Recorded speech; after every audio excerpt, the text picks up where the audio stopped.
Thank you. Thank you for being here. Thank you, Thomas, for the invitation to join the conference. So earlier this year, my work was added to the collection at the Arts and Crafts Museum in Hamburg. And I was invited to give an online lecture to talk about the work that was going into the museum. And I have been designing type for 20 years now. My God, I'm getting ancient.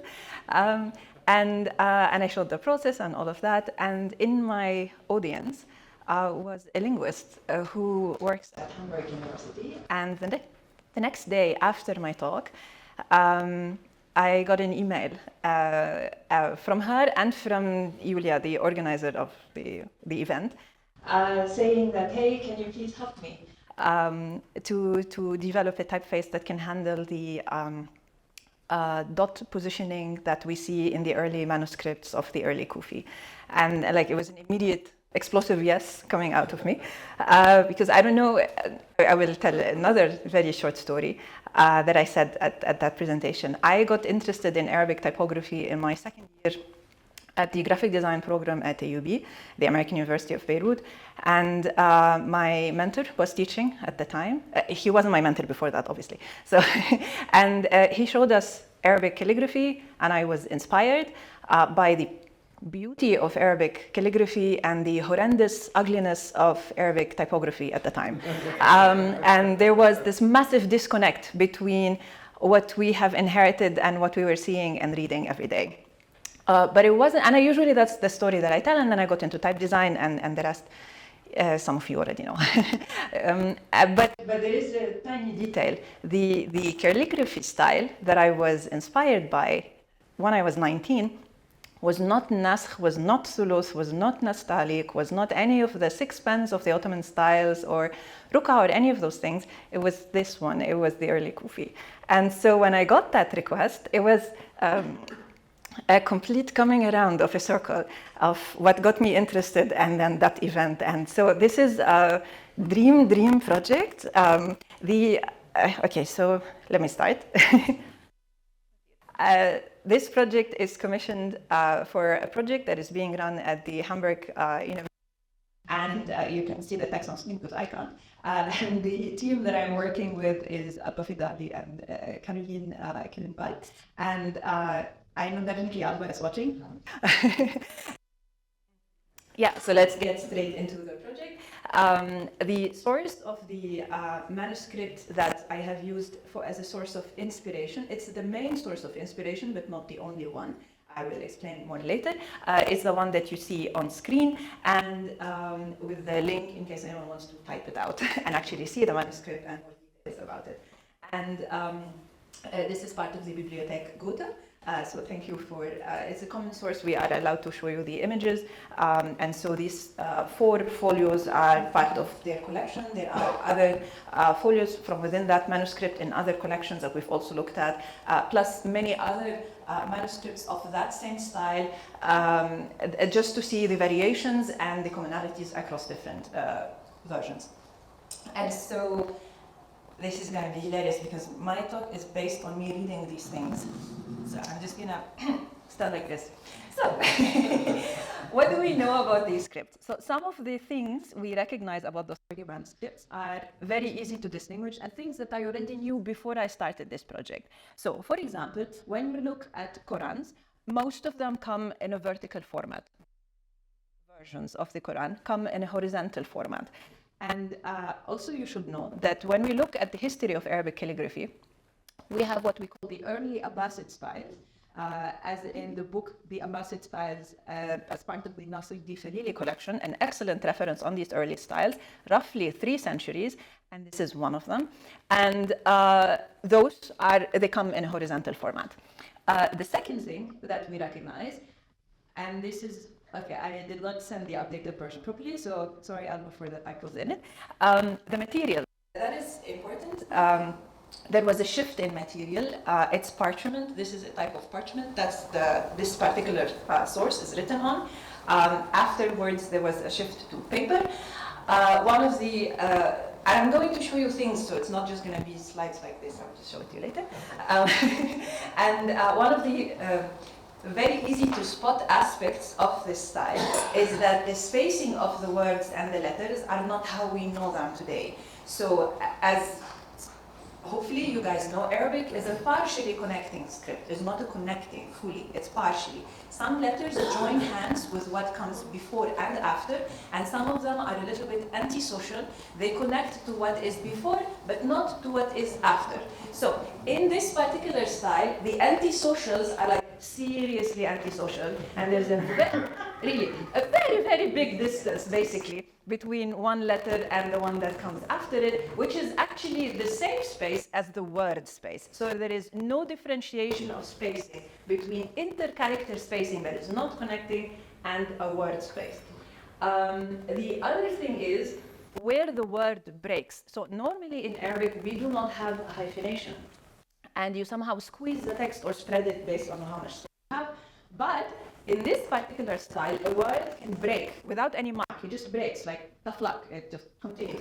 And so it starts here, and then it finishes there, and that's sort of, you know, how it does it, but not if they were joining. So only the antisocial letters will give up and say to the next letters, like tough luck, go to the next line. So that's sort of how it is for the word space. The ascenders, this is quite interesting. So the folios were horizontal. There wasn't a lot of vertical space. So the top line, and this, I did not know this. Thank you, Alba, for teaching me this. And by the way, this is such a dream project. My client knows more about the script than me. So I learned as part of this process. And this is unbelievable. Like, please tell me everything you know and teach me. She's a linguist, obviously, so she is more an expert in this than I will ever be. When you look at those folios, the correct ideal ascender height is what you see on the top line, but then this other lines under it are shorter. And then if you have a descender coming from the above line, then suddenly the ascender is like super short, yeah? But if we, because I was asking like, hey, they're changing, which one do I pick? And she's like, no, pick the one from the top line. This is the ideal proportions of the ascenders as you have them. And then finally, the dots and the marks. I'm going to just go straight into the visuals so that you guys see it. So as you can see over here, there's a lot of spacing. Like in terms of like as a design visual, and this is what got me interested, is the boldness of the style. Yeah, there's a graphical element to it. The contrast between the blobs, the verticals, the horizontals, that 90-degree separation, the elegant sweeps. And then you see that it's sort of like the text is just spread more as a graphic than as text, because like I said, everything is being spread out. And so, so this is what we are seeing. But what we also see over here is two things. One, the normal dots that we have in Arabic, like Arabic has a very lazy version of creating new letters. So you make the, like you have in, if you have an A accent and another A accent, but they're all sort of an A. In Arabic is a little bit different. We have the same structure, but say like it looks like this. You put a dot above, it's the letter Kh. You put a dot in the middle, it's the letter Jim. And then if you put no dot, it's the letter He. So you basically draw one, you put other dots on it, and you get 3 letters for the price of 1. So it's really nice. It's not good for legibility at all, but it's pretty. So we don't have those dots here. It's undotted. We don't have it, which is one of the main reasons why we don't know how to read these things unless you're an expert. So currently, I am better able to decipher, and I can tell what letter it is, but not if it's a jim, ha, or kha. I have to decipher the whole word and then try to figure out what possible word could it be, because it starts to become exponentially more difficult if every letter could be 2 and then 3 and then 4 and then God knows, and then, yeah. So it becomes difficult. So this is, and I regularly have to send an email to Alba and to say, like, could you please transcribe the text so I know what I'm reading, so that I know what these letters are and how they are combining. So that's one of the ways that she helps me as well. But the dots that you are seeing here, there are different colors. I don't know if it's on this slide or not, but there are, in general, there are different colors, and there are different positions. So these are the vowels. These are the short vowels. So Arabic has long vowels, alif, waw, ye. very long. And then we have the short vowels. In today's world, what is in Unicode, we have the Dhamma, the Fatha, the Kasra, and all of these things.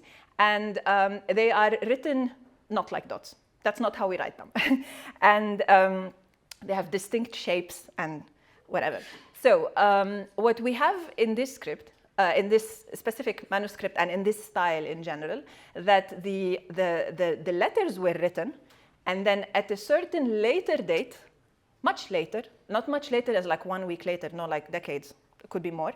That is still something that we are investigating. These dots would have been added, and they come in different colors, and the different colors have different meanings. So in the first reading of the manuscript, it would be the red one, and then you would have a blue, and then a green, and then yellow is for a Hamza. Let me just 1 second, I want to see. Yeah, so it's not in this one, but we have other examples. So this is the reason why this project exists, that we are able to represent the different readings of these vowels. So, and what are the readings? In Arabic is a language which is derivational, and we conjugate based on the grammar.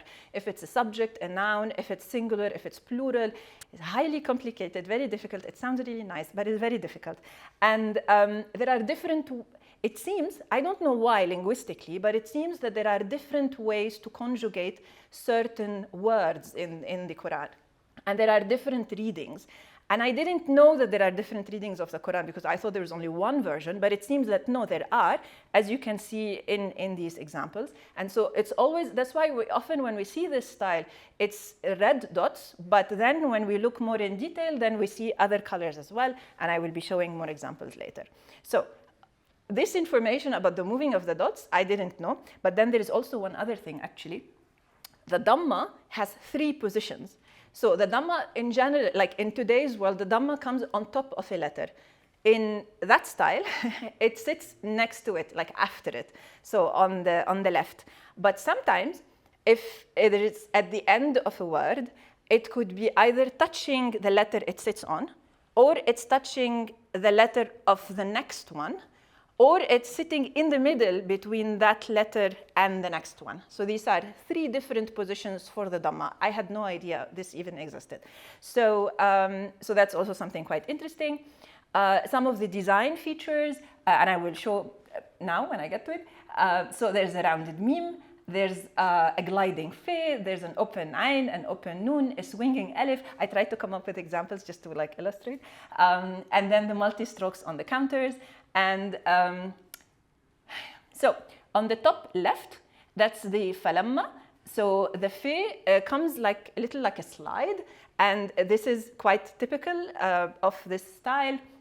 The meme sometimes stays as this round thing, and it will not have a connecting stroke. So it will be 2 rounded things connecting together.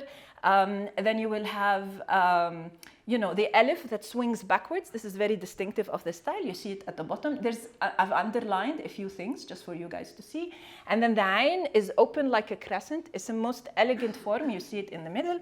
I will show you examples of the typeface showing this. And then this is another example. I will explain a little bit more. So we have a flat waw and a flat re, a sliding scene, a distinctive shape for Allah, and then the mashq is quite interesting. And so we see like what is underlined at the top line. The waw and the ra, they don't come down diagonal. They sort of come down and sit very flat for a very long time. In the 3rd line on my side, you see the word Allah. It looks quite interesting. It's a very nice shape. And then the scene, you see it in the 4th line on also my side. The scene is dropping down. And this is another slide that you can see. I wanted to just show you the slides without me touching anything, just to like enjoy the beauty of it. And then we also have this very blobby meme. We have a swinging ayn in the final form, a very flat b, and varying teeth heights, which you can see in the very flat b at the top. That's a b. And then the ayn in the middle on the 3rd line, you see this really nice big swing. And then at the bottom, you see that's the letter kaf, if I can read properly from here. And it changes proportion. So now the typeface, it's not finished. I haven't finished yet. So yeah, so just enjoy the visual. and then let's just go back. So this is the alif, this is the ta. And I wanted to show this just on its own, just to show the imperfections, sort of, or the very soft fluidity of motion. It is on purpose because it is a manuscript style. It's not like 100% manuscript, but calligraphic typeface. But I still wanted to leave that sort of manual hand movement in it. So I didn't want it to be straight lines and very dry. And then this is the ta when it gets wide, and then this is the ta when it gets squished. It all happens in this style because it's like an accordion, goes back and forth. This is the word falamma. So you see the sliding fe, that would be the character on your right. Also very interesting on the meme, the returning stroke. So you will see that the stroke on the left hand of the meme, now would have been a good time to have a pointer. Just 1 second. This bit and this bit. So they go in opposite directions, and this is because there are double strokes. So there's a stroke that makes a bigger shape, and then another stroke that comes and fills in the counter, and they don't necessarily follow the same direction. So you end up with a counter which is like this on this side and like this on this side. It is not explained by calligraphy, like technically, except that they decided to do it like this instead of like this. So it's a nice feature in this design, and I'm keeping it. And then this is the word Aisa. You see the very nice swinging ayn at the beginning. Yeah, much better, thank you.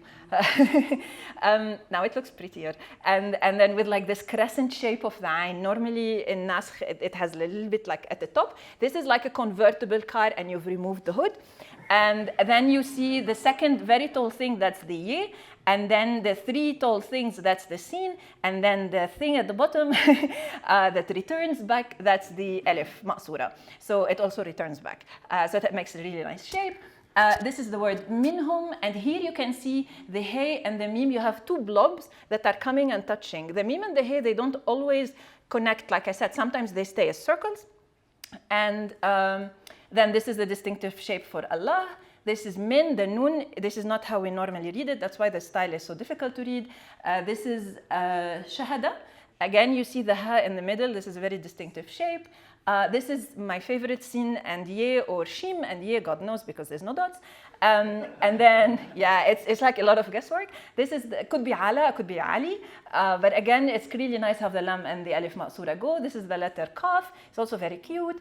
And this is fika. You see the fi with gliding, the kaf that has like a tower, not what we normally know. And this is a difference between what is a contemporary Kufi, which is not really Kufi, but like what we today know as Kufi, the typeface, and then what would be a more typical Naskh calligraphy. This is Saqal Kitab by Mahmoud Saqal.